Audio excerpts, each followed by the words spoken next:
प्रिय विद्यार्थियों, इतिहास विषय में दूसरा पेपर आपका राजस्थान का इतिहास है, जिसमें आपको आरंभिक समय से लेकर राजस्थान के एकीकरण तक का विशद इतिहास पढ़ना है।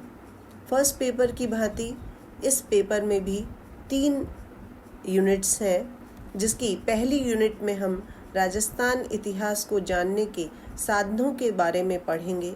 तत्पश्चात पुरापाषाण काल और मध्य पाषाणकालीन संस्कृतियों के विषय में जानेंगे। आहड़, बालाथल और गणेश्वर संस्कृतियों के विशेष संदर्भ में ताम्र पाषाणिक और ताम्रयुगीन संस्कृतियों के विषय में विस्तार से और उनके विस्तार और विशेषताओं की पड़ताल करेंगे। इसी क्रम में कालीबंगा संस्कृति की विशेषताओं को भी जानेंगे। तत्पश्चात राजस्थान में मत्स्य जनपद एवं गणतांत्रिक जातियों, राजपूतों के उदय, गुहिलों, गुर्जर प्रतिहारों और चाहमानों के उत्कर्ष एवं विस्तार के बारे में पढ़ेंगे। यूनिट बी के साथ हम शौर्य के उस युग में प्रवेश करेंगे जिसके लिए राजस्थान की भूमि जानी जाती है।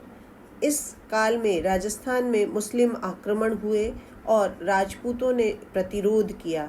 यह आपके इस यूनिट का पहला टॉपिक भी है। तत्पश्चात हम महाराणा कुंभा और सांगा के अधीन मेवाड़ के विषय में पढ़ेंगे और राणा प्रताप के स्वतंत्रता के लिए संघर्ष के विषय में जानेंगे। साथ ही स्वातंत्र्य के लिए राजा चंद्रसेन के प्रयासों को भी पढ़ेंगे। सवाई जयसिंह का योगदान, राजस्थान में समाज और संस्कृति की मुख्य विशेषताओं का संक्षिप्त सर्वेक्षण करेंगे, जिसका काल होगा 1200 ईस्वी से लेके 1750 ईस्वी का काल। इसी समय मीरा और दादू के विषय में भी पढ़ेंगे, जो राजस्थान के भक्तिकालीन संत थे। राजस्थान की कला और स्थापत्य, दुर्ग स्थापत्य, मंदिर आदि के विषय में भी जानेंगे। थर्ड यूनिट के आरंभ में हम राजस्थान में मराठा आक्रमण और उनके प्रभावों का विश्लेषण करेंगे। साथ ही ब्रिटिश प्रभुत्व का राजस्थान के राज्यों द्वारा स्वीकृति और उसके परिणामों की चर्चा करेंगे और इसके बाद राजस्थान के इतिहास में आए प्रशासनिक और न्यायिक परिवर्तनों के बारे में जानेंगे।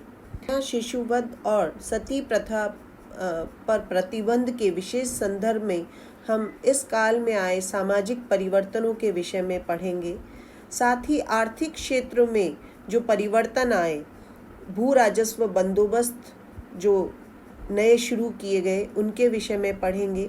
नमक और अफीम के व्यापार पर ब्रिटिश एकाधिकार के विषय में जानेंगे। राजस्थान में 1857 की क्रांति के विषय में जानेंगे।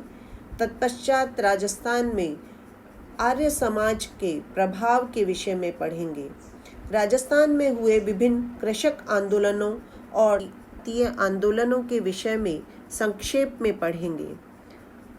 अंतिम चरण में हम राजस्थान में प्रजामंडलों के गठन और स्वाधीनता संघर्ष के विषय में जानेंगे। साथ ही राजस्थान के राज्यों के एकीकरण के बारे में पढ़ेंगे। ये तो हुई हमारे दोनों पेपर्स के पाठ्यक्रम की एक संक्षिप्त जानकारी। परीक्षा के लिहाज से आपको दोनों पेपर्स को समान रूप से पढ़ना है, क्योंकि दोनों पेपर्स की परीक्षा 100 अंकों की होगी। दोनों प्रश्न पत्रों के 2 भाग होंगे। प्रथम भाग 40 अंक का होगा, जिसमें 2 अनिवार्य प्रश्न होंगे। 20 अंकों के प्रथम प्रश्न में 2 अंकों के अति लघुत्तरात्मक 10 प्रश्न होंगे और 20 अंक के दूसरे प्रश्न में 4 अंकों के 10 लघु उत्तरात्मक प्रश्न होंगे, जिनमें से आपको कोई 5 करने होंगे। प्रश्न पत्रों के द्वितीय भाग में पाठ्यक्रम की 3 यूनिट्स में से प्रत्येक यूनिट में 2 प्रश्न 20 अंकों के दिए गए होंगे, जिसमें आपको प्रत्येक खंड में से एक प्रश्न करना अनिवार्य होगा। यह भाग 20 अंक प्रत्येक प्रश्न के हिसाब से 60 अंकों का होगा।